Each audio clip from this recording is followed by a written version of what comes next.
أشهد أن محمد رسول الله۔ تو شجاعت ایک ہوتی ہے چھپی ہوئی، ایک ہوتی ہے ظاہر و باہر۔ تو حضرت علی رضی اللہ تعالیٰ عنہ میں وہ شجاعت صرف چھپی ہوئی نہیں، ظاہر و باہر شجاعت، نمایاں شجاعت، وہ شجاعت جو بدر میں ظاہر ہو رہی ہے، جبکہ شیبہ ابن ربیعہ وہ بھی حضرت علی کے ہاتھوں واسل جہنم ہوا، اور ولید ابن عتبہ ابن ربیعہ چچا بھتیجے دونوں جو ہے حضرت علی کے ہاتھوں واسل جہنم ہو رہے ہیں۔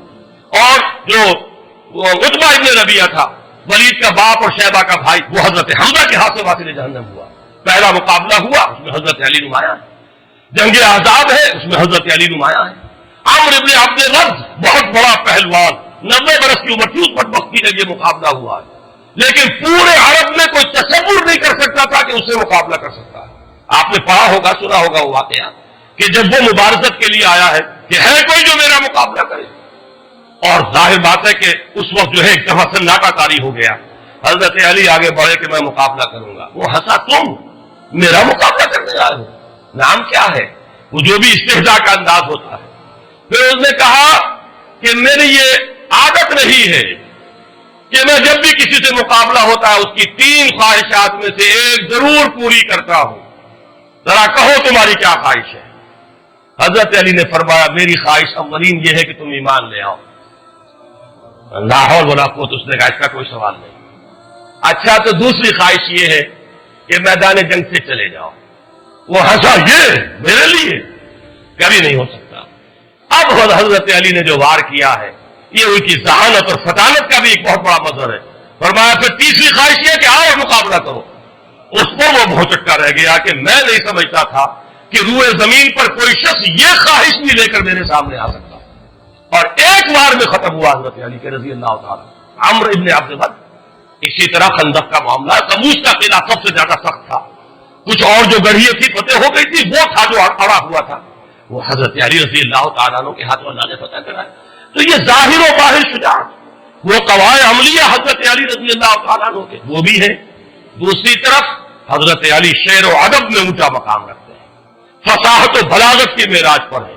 یقیناً افصح العرب ہے محمد صلی اللہ علیہ وسلم، حضور کا اپنا قول ہے انا افصح العرب، لیکن یہ کہ حضور کے بعد فصاحت و بلاغت، خطابت، شاعری، اس میں صحابہ کرام میں ظاہر بات ہے حضرت علی کے آس پاس آنے والا کوئی نہیں۔ یہ بات اپنی جگہ پر ہے، ہم تسلیم کرتے ہیں۔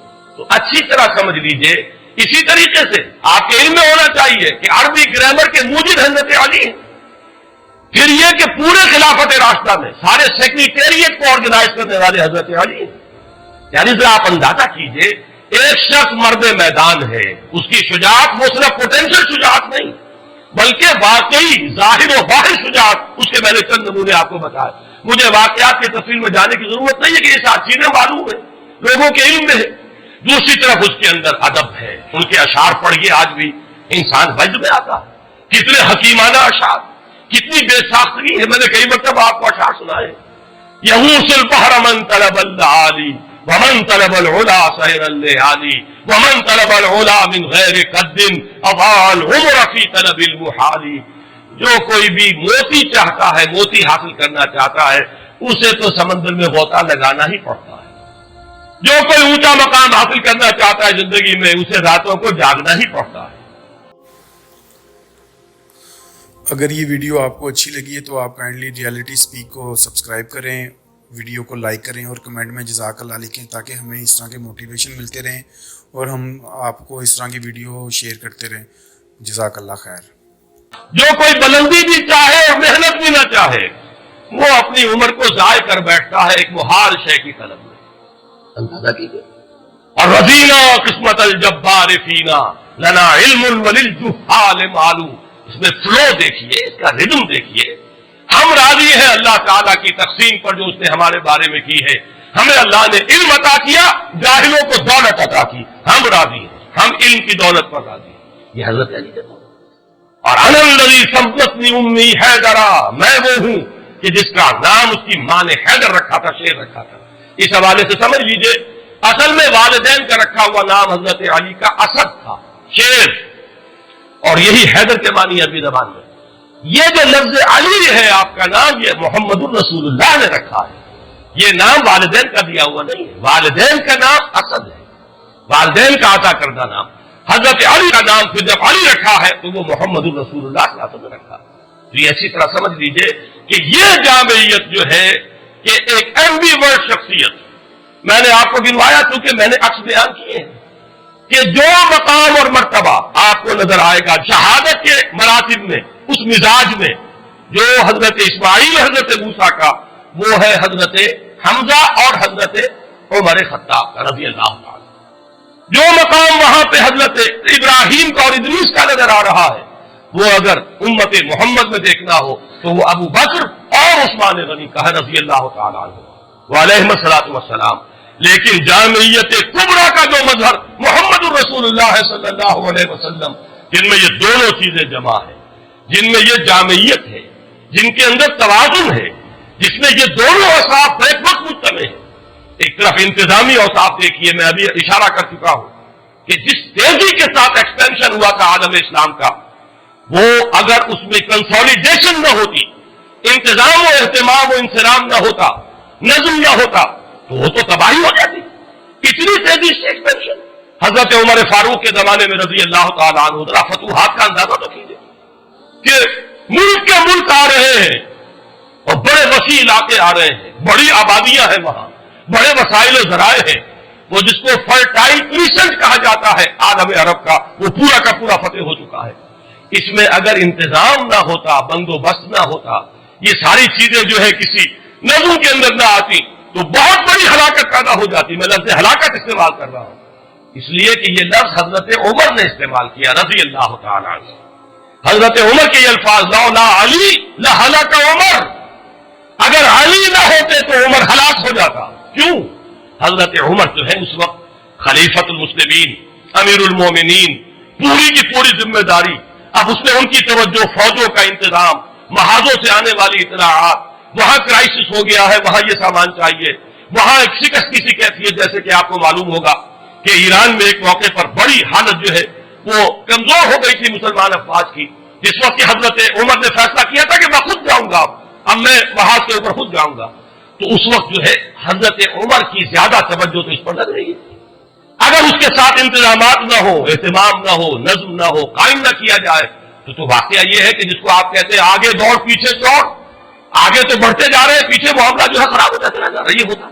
لیکن یہ سارا کام کس نے سنبھالا؟ حضرت علی نے سنبھالا۔ یوں سمجھیے کہ اس پورے دور میں حضرت ابو بکر، حضرت عمر اور حضرت عثمان کا بھی ایک حصہ جو ہے دور خلافت کا، اس میں حکومت کا انتظام، پورا سیکریٹریٹ، تمام محکمے بنانے، کوئی سی محکمے کا تصور ہی نہیں تھا، سارے محکمے ایجاد کیے ہیں حضرت علی نے، سارے دیوان مرتب کیے حضرت علی نے۔ گویا کہ آج کے زمانے میں آپ کا یہ چیف سیکریٹری کہیے یا جو بھی اس کو نام دے، وہ کون تھے؟ وہ حضرت علی تھے رضی اللہ، اور پورا انتظام ان کے اپنے ذہن سے نکلا ہوا ہے۔ تو ایک طرف ایک شخص مرد میدان ہونے میں وہ ہو، میدان بدر یاد کیجئے، غزوہ احزاب یاد کیجئے، غزوہ خندق یاد کیجئے، 3-4 موٹی موٹی چیزیں بھی جو ہے وہ کافی ہو جائیں گی۔ دوسری طرف آپ کی فصاحت و بلاغت، میں ابھی اس کا ذکر نہیں کر رہا اس لیے کہ وہ ذرا مختلف ہی مسئلہ ہے۔ اہل حدیث حضرات اور ہمارے محدثین جو ہے، جو تصوف کے ان سلاسل کو تسلیم نہیں کرتے، وہ ان چیزوں کو نہیں مانتے، لیکن جو لوگ کے تصوف کے قائل ہیں، ان سلاسل کو مانتے ہیں، تو آپ کو معلوم ہے کہ 3 سلسلے جو ہے صوفیہ کے ان سلاسل اربعہ میں سے وہ شروع ہوتے حضرت علی کے ساتھ سے رضی اللہ تعالیٰ عنہ۔ ایک طرف باطنی کیفیات کا وہ عالم، ایک طرف علمی صلاحیتوں کا وہ عالم، انا مدینۃ العلم وعلی بابھا، کہ میں علم کا شہر ہوں اور علی اس کا دروازہ ہے رضی اللہ تعالیٰ عنہ وصلی اللہ علیہ وسلم۔ دوسری طرف مرد میدان ہونے کی یہ کیفیت، تو یہ جامعیت، منتظم ہونے کا یہ معاملہ جو میں نے آپ کو بتایا کہ حضرت عمر فرما رہے ہیں کہ لولا علی لہلک عمر، یہ جو ہے در حقیقت ایمبی ورڈ ہونے کے اعتبار سے، جس میں صدیقین اور شہداء دونوں کے اوصاف جمع ہو گئے ہوں، اس میں یقیناً ایک عظیم ترین شخصیت جو ہے وہ حضرت علی کی ہے رضی اللہ تعالیٰ۔ ایک اور پہلو سے میری بات سمجھ لیجیے، یہ بھی عرض کر دوں، یہ بھی صرف ٹانک سے جائیے۔ حضرت علی تمام غزوات میں شریک رہے سوائے تبوک کے۔ تبوک میں حضور نے انہیں مدینے میں چھوڑا اپنے نائب کی حیثیت سے. اور جب انہوں نے شکوہ کیا، ان کے تو مزاج سے یہ چیز بڑی تھی کہ لوگ جائیں اور داد شجاعت میں میدان جنگ میں، اور میں یہاں عورتوں کے ساتھ پیچھے بیٹھتا ہوں. شکوہ کیا حضور نے فرمایا کہ علی کیا تمہیں یہ پسند نہیں ہے کہ تمہارا تعلق مجھ سے وہی ہو جو ہارون کا تھا موسیٰ کے ساتھ، سوائے اس کے کہ میرے بعد نبوت نہیں ہے.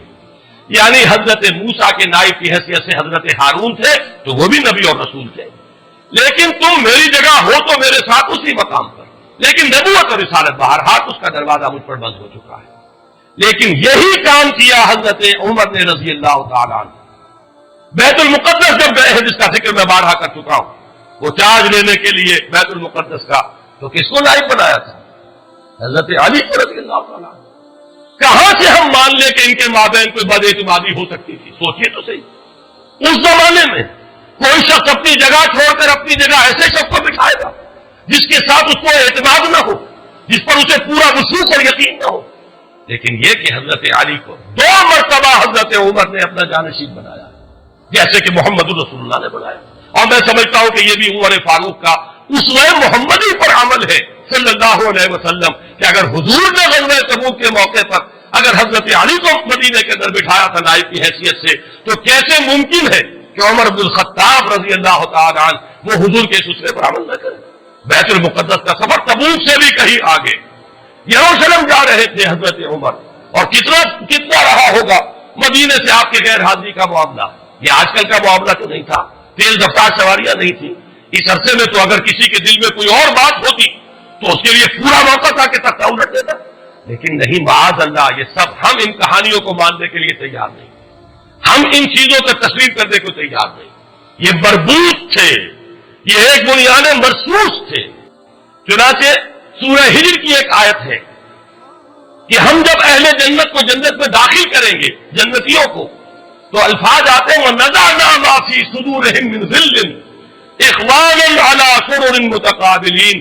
ہم ان کے دلوں میں جو بھی کوئی رنجشیں ہوں گی وہ نکال لیں گے، اور پھر جنت میں وہ بیٹھے ہوں گے آمنے سامنے ایک دوسرے سے کہ بھائی بن کر. کوئی رنجش دل میں تھی بھی، دنیا میں تھی بھی تو نکل چکی ہوگی. اور حضرت علی کا قول ہماری تفاسیر میں منقول ہے کہ حضرت علی نے فرمایا یہ آیت میرے اور معاویہ کے بارے میں نازل ہوئی ہے کہ ہمارے دلوں میں اگر کوئی ایک دوسرے کی طرف سے میل آ گیا ہے، اللہ تعالیٰ ہمیں جنت میں داخل کرتے ہوئے وہ بھی قدورت جو ہے وہ میل جیب کو نکال دے. تو ہمارا نقشہ تو صحابہ کرام کا یہ ہے کہ یہ ایک بنیاد مرصوص تھے. وقتی طور پر انسانوں کے اندر کوئی شکوہ شکایت پیدا ہو جانا یہ تو چیز وہ ہے جس کو ہم مان لیں گے، لیکن کوئی مستقل قدورت، کوئی بغض معاذ اللہ، کوئی دشمنی ایک دوسرے سے، اس کا ہم تصور نہیں کر سکتے. لہذا یہی وجہ ہے کہ حضرت علی رضی اللہ تعالیٰ عنہ کو 2 مرتبہ حضرت عمر نے اپنا جانشین بنایا. جب حج پر گئے ہیں تو حضرت علی کو جانشین بنا کر گئے، انچارج بنا کر گئے ہیں. جب گئے ہیں یروشلم تو بھی حضرت علی کو یہاں پہ نمائندہ بنایا. اور ایک بات اور نوٹ کیجئے کہ حضرت علی رضی اللہ تعالیٰ عنہ کی صاحبزادی ام کلثوم حضرت عمر کے نکاح میں آئی ہے. یہ کوئی ہونے والی بات نہیں ہے باہمی محبت نہ ہوتی، یہ کوئی ہونے والی بات نہیں ہے باہمی اعتماد اور باہم شیر و شکر نہ ہوتے. اگر شکایت بھی تھی تو میں عرض کر چکا ہوں وہ حضرت ابوبکر سے تھی. اگر شکایت کوئی تھوڑی دیر کے لیے رہی بھی ہے، کوئی شکوہ، حضرت عمر سے تو کسی شکوے کا ہمارے پاس تو ریکارڈ موجود نہیں ہے کہ کس بنیاد پر کوئی شکوہ ہوگا. تو یہ جو ایک بنیاد مرصوص رہے. بلکہ جب میں نے ابھی ذکر کیا تھا کہ جب ایران کے محاذ پر ایک دفعہ ذرا کریٹیکل سچویشن پیدا ہوئی ہے اور حضرت عمر نے فیصلہ کیا کہ اب میں جاؤں گا وہاں محاذ پر، تو حضرت علی نے روکا اور یہ فرمایا کہ چکی اسی وقت تک پیستی ہے جب تک کہ وہ اپنی کلی جو ہے اس کے اوپر قائم رہے. آپ کا مقام اس چکی کے اس کلی کا ہے کہ امت مسلمہ کی چکی چلے گی اگر آپ اپنی جگہ پر قائم رہیں گے. اگر وہ کلی اپنی جگہ سے ہٹ گئی تو چکی چلے گی کیسے؟ لہذا آپ نہ جائیں. ان کو مجبور کیا کہ آپ یہیں پر رہیں، یہیں سے بیٹھ کر انتظام کریں. اور حضرت عمر رضی اللہ تعالیٰ عنہ نے حضرت علی کے مشورے کو قبول کیا اور اپنے ارادے کو فسخ کر دیا. ہمارا نقشہ یہ ہے، اور میں جو بات آج بتانا چاہتا تھا وہ یہ ہے کہ اہل سنت کے ہاں بھی حضرت علی کا مقام بہت بلند ہے، بہت بلند ہے، بہت بلند ہے. وہ لوگ اہل سنت کے دائرے سے خارج ہیں کہ جو حضرت علی رضی اللہ تعالیٰ عنہ پر کسی طرح کا زبان طعن جو ہے دراز کرتے ہیں. کسی طرح سے ان کی نیت کے اوپر حملہ کرتے ہیں، کسی طرح سے کوئی اس طرح کی جو ان کے مقام بلند سے فروتر بات ہے کوئی ان کی طرف منسوخ کرتے ہیں، میرے نزدیک وہ اہل سنت سے خارج، وہ ناسبی ہوں گے یا کوئی خارجیوں کی کوئی نسل ہے جو چلی آ رہی ہو ہمارے اندر، لیکن بہرحال اہل سنت کے ہاں یہ جان لیجئے یہ ہمارا مجمع عقیدہ ہے، تمام نسل انسانی میں بلند ترین تو انبیاء اور رسول ہیں، وہ تو سب سے اونچا ہے، اس کے بعد امت کے اندر سب سے افضل پوری دنیا کے اندر، امت میں نہیں پوری نسل انسانی میں بحیثیت جماعت وہ صحابہ ہے محمد الرسول اللہ، تمام رسولوں میں افضل محمد الرسول اللہ صلی اللہ علیہ وسلم، کسی مسلمان کو کسی مکتب فکر سے تعلق رکھتا ہو اس میں شک و شبہ نہیں ہو سکتا، اور پھر غیر نبی جتنی بھی نسل آدم ہے، از آدم تا ایدم بلکہ تا قیام قیامت، اس میں افضل ترین بحیثیت مجموعی وہ صحابہ ہے محمد الرسول اللہ، ان صحابہ میں چوٹی پر ہے یہ چار افراد، ان میں ہمارے نزدیک ترتیب فضیلت ترتیب خلافت کے ساتھ ہے، افضل حضرت ابو بکر، نمبر 2 حضرت عمر، نمبر 3 حضرت عثمان، نمبر 4 حضرت علی، لیکن گویا کہ بقیہ تمام صحابہ سے تو افضل ہم مانتے ہیں حضرت علی کو۔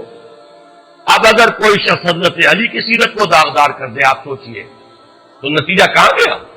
بقیہ تمام صحابہ سے تو افضل ہے سب کے نزدیک، اگر ایکسیپشن ہوتی ہے اہل سنت کے نزدیک تو 3 ہی فرد رہ گئے نا، حضرت ابو بکر، حضرت عمر، حضرت عثمان، بقیہ تمام صحابہ سے، تمام صلحاء امت سے، تمام اولیاء اللہ سے، تمام ائمہ دین سے، تمام محدثین سے، تمام فقہاء سے افضل ترین کون ہے؟ حضرت علی۔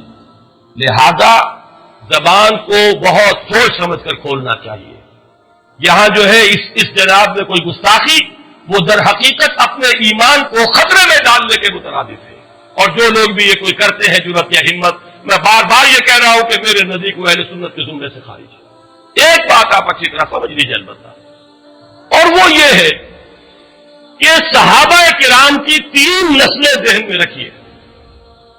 عام طور پر ہمارے ہاں 2 الفاظ استعمال ہوتے ہیں، کبار صحابہ، صغار صحابہ۔ کبار صحابہ بڑی عمر کے صحابہ، صغار صحابہ چھوٹی عمر کے، حضرت حسن، حضرت حسین، یہ حضور کی زندگی میں 5 سال 7 سال یہی عمریں تھے۔ حضرت عبداللہ ابن زبیر 8 سال 9 سال، یہ نسل ہے انہیں ہم کہتے ہیں صغار صحابہ۔ صحابی تو ہے، حضور کی گود میں پلے ہیں، حضور کے شانہ مبارک پر بیٹھے ہیں، حضور کی حیات طیبہ میں ہیں، موجود ہیں، صحبت سے فیض یاب وہ صحابی تو ہے، لیکن یہ کہ صغار صحابہ کے بارے صاحب میں ذرا آج بات کو واضح کرنے کے لیے ایک درمیانی نسل کی طرف بھی اشارہ کر رہا ہوں۔ یہ 3 نسلوں میں سمجھیے، صحابہ کرام کی ایک نسل وہ ہے جو حضور صلی اللہ علیہ وسلم کے تقریباً ہم عمر ہے، 5 سال ادھر یا 5 سال ادھر، 10 سال کے چھوٹ بڑائی، 12 سال 13 سال، اتنا فرق ہوتا ہے، دوستوں میں بھی ہوتا ہے، احباب میں بھی ہوتا ہے، ساتھیوں میں بھی ہوتا ہے۔ ایک نسل وہ ہے، ایک نسل وہ ہے کہ جو اس سے نیچے ہے، جس کا کہ حضور سے عمر کا فرق جو ہے 30 سال 35 سال کا۔ ایک تیسری عمر وہ ہے، تیسری نسل وہ ہے جس کا عمر کے اعتبار سے حضور سے فصل جو ہے وہ 52 سال 55 سال کا ہے۔ نوٹ کر رہے ہیں آپ میری بات کو؟ 3 نسلیں ہو گئی کہ نہیں؟ عام طور پر ایک نسل بھی آج کل سمجھی جاتی ہے، 20 برس جو ہے اس کے اندر نسل بیتتی ہے۔ آپ اگر اپنی 4 پیڑھیاں گنیں گے تو وہ تقریباً 80 یا 100 برس کے اندر 4 پیڑھیاں جو ہے 4 نسلیں گزر جاتی ہیں۔ یہی ذرا تصور رکھیے۔ اب ان 3 نسلوں میں سے نوٹ کیجئے گا، حضرت ابو بکر، حضرت عمر، حضرت حمزہ، حضرت عثمان، حضرت طلحہ، حضرت زبیر، حضرت عبد الرحمن ابن عوف، یہ کون ہیں؟ یہ اس پہلی نسل کے۔ حضرت ابو بکر 2.5 سال چھوٹے، حضرت عثمان 4 سال چھوٹے، حضرت عمر 13 سال چھوٹے، حضرت حمزہ بالکل ہم عمر، بعض صحابہ حضور سے عمر میں زیادہ بھی تھے، حضرت عثمان ابن مظعون رضی اللہ تعالیٰ وہ حضور سے عمر میں کچھ بڑے بھی۔ یہ ہے حضور کے تقریباً 7 کے لوگ، ان کو کہیں گے آوان و انصار۔ ان کو کہیں گے ساتھی، ان کو کہیں گے دوست۔ اگلی نسل جو ہے وہ کون سی ہے؟ جو 30-40 سال کا فرق رکھتی ہے۔ حضرت علی کا تعلق اس نسل سے، حضرت علی حضور سے 30 برس چھوٹے ہیں۔ وہ نسل جو ہے اس میں کون ہے؟ حضرت علی ہے، حضرت فاطمہ ہے، حضرت عائشہ ہے، حضرت مصعب بن عمیر ہے، حضرت خباب بن الارت ہے۔ یہ وہ نسل ہے، یہ وہ نسل ہے کہ جو حضور کے زمانے میں جو مکی دور ہے اس میں یہ نوجوان تھے، بلکہ ابھی کہنا چاہیے کہ ابھی نوجوانی کی بھی ابتدائی سٹیجز میں تھے۔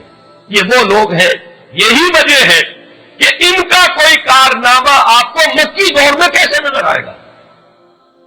مکی دور میں حضرت علی کی شجاعت کا کوئی مظاہرہ کیسے ہوگا؟ وہاں تو مظاہرہ ہوا تو حضرت عمر اور حضرت حمزہ کا ہوا۔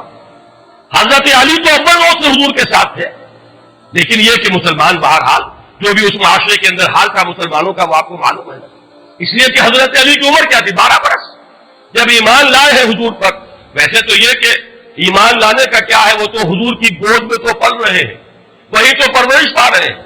آپ کو معلوم ہونا چاہیے کہ حضور ہی کے گھر میں رہتے تھے حضرت علی، حضور کے زیر کفالت تھے، لہذا ایک اعتبار سے تو بلند ترین شرف ہو گیا کہ ابتدا سے جس شخصیت کی تربیت میں پہلے دن سے جس کو امن دخل حاصل ہے محمد رسول اللہ کو، وہ تو حضرت علی رضی اللہ تعالیٰ عنہ۔ یہ اپنی جگہ ایک مقام ہے، ایک فضیلت ہے جو حاصل ہو گیا، لیکن یہ ہے کہ حضرت عمر کا معاملہ، حضرت حمزہ کا معاملہ، حضرت عبد الرحمن بن عوف کا معاملہ، یہ وہ لوگ ہیں کہ جو در حقیقت عمر کے اعتبار سے اس وقت حضور صلی اللہ علیہ وسلم کے عمر کے آس پاس تھے، وہ تھے آبان و انصار، وہ تھے اس وقت کے مددگار۔ حضرت علی گھر کے فرد ہیں، اس اعتبار سے جہاں تک تربیت کا معاملہ ہے وہ تو میں ایک لفظ استعمال کر رہا ہوں، اب نوٹ کیجئے گا، یہ غلام احمد پرویز نے استعمال کیا، لیکن کیا ہے حضرت عمر کے بارے میں۔ میرے نزدیک یہ غلط استعمال کیا حضرت عمر کے بارے میں۔ میرے نزدیک اس لفظ کا مصداق کامل حضرت علی ہے۔ وہ لفظ کیا ہے؟ شاہکار رسالت۔ شاہکار رسالت اگر ہے تو حضرت علی، اس لیے کہ جس کی تربیت میں اول روز سے محمد الرسول اللہ صلی اللہ علیہ وسلم کا حصہ ہے، جو حضور کی گود میں پلا بڑھا ہے۔ جب حضور پر وحی کا آغاز ہوا تو 10 سال کی عمر ہے، اور جب حضور کو تبلیغ کا حکم ہوا، یہ فرق رکھیے گا ذہن میں، 3 سال کا فرق ہے۔ عام طور پر خیال یہ ہے پہلی وحی آئی ہے اس وقت سے لے کر، اور جب کہ سورہ مدثر کی آیات نازل ہوئی جن میں تبلیغ کا حکم ہے، عام خیال یہ ہے کہ 3 برس کا فرق ہے۔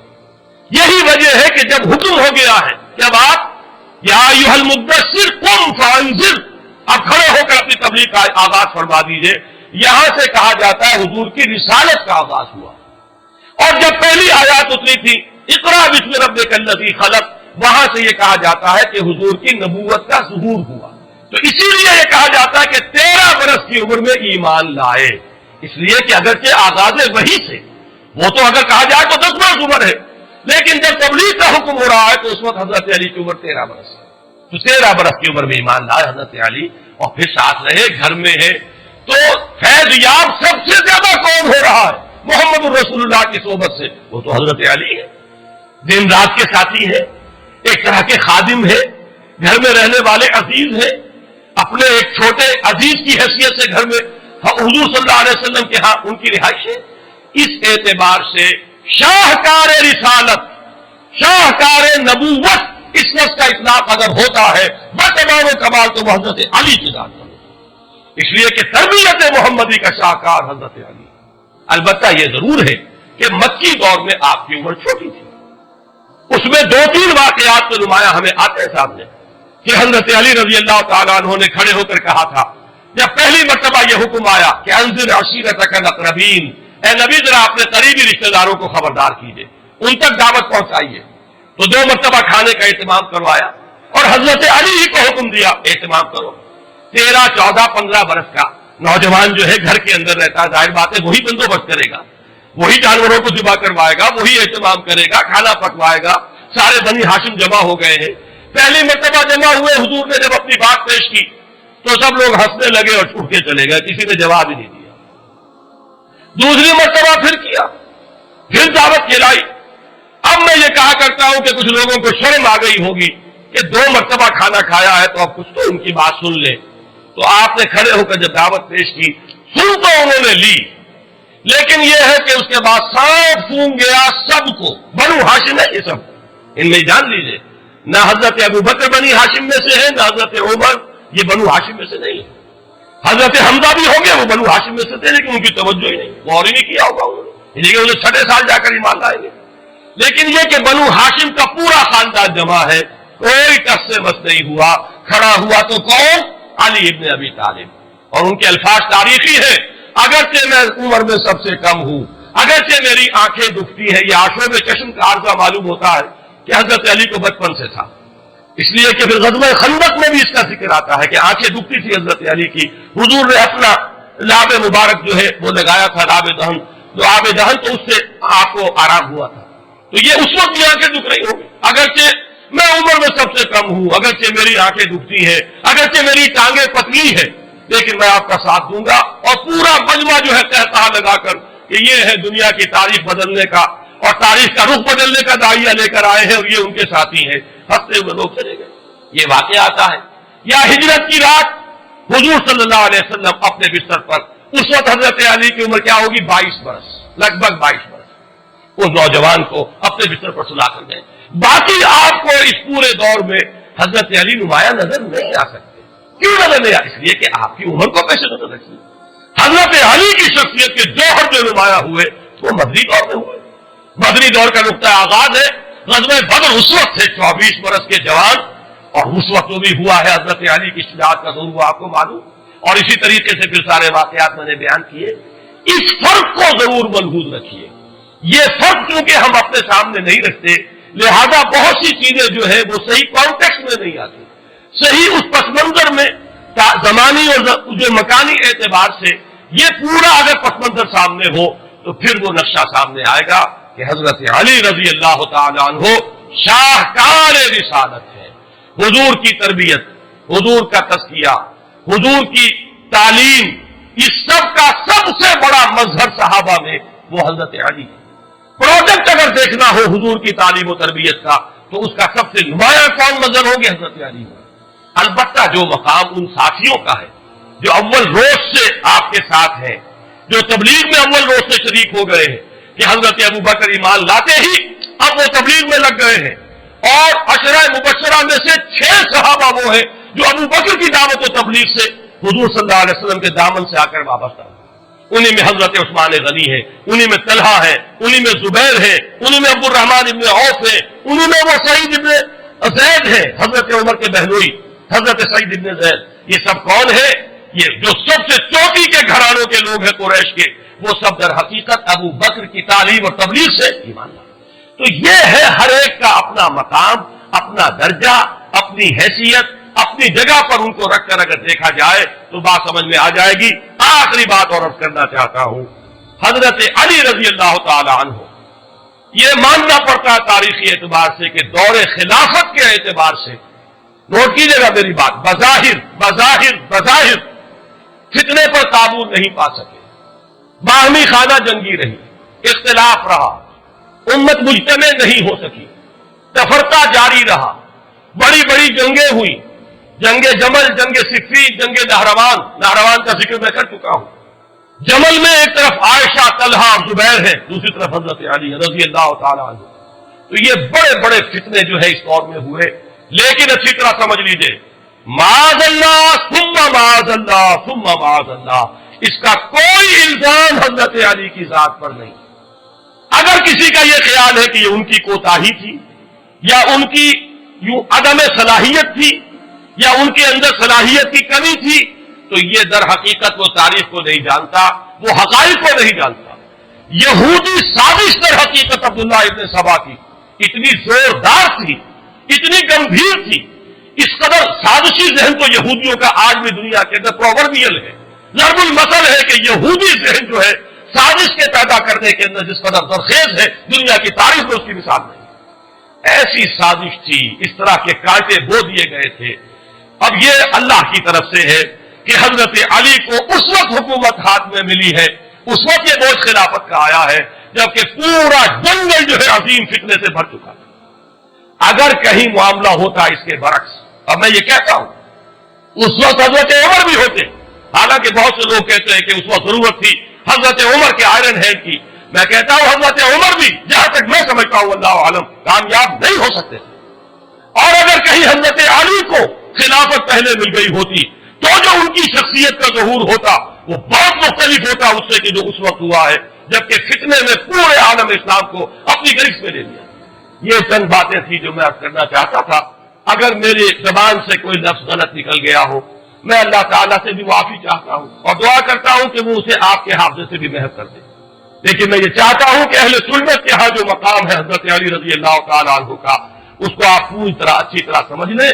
ہماری فضا میں بہت گند ہے، طرح طرح کے غبار ہیں، طرح طرح کے لوگوں نے شوشے چھوڑے ہوئے ہیں، ان کو ہٹا کر اس پورے گرد و غبار کو صاف کر کے یہ جو حضور کے اہم ترین ساتھی ہیں، امت کے جو چوٹی کے افراد ہیں، ان کے بارے میں صحیح صورتحال جو ہے وہ ہمارے ذہنوں میں ہونی چاہیے۔ اقول قولی ھذا واستغفر اللہ لی ولکم ولسائر المسلمین والمسلمات۔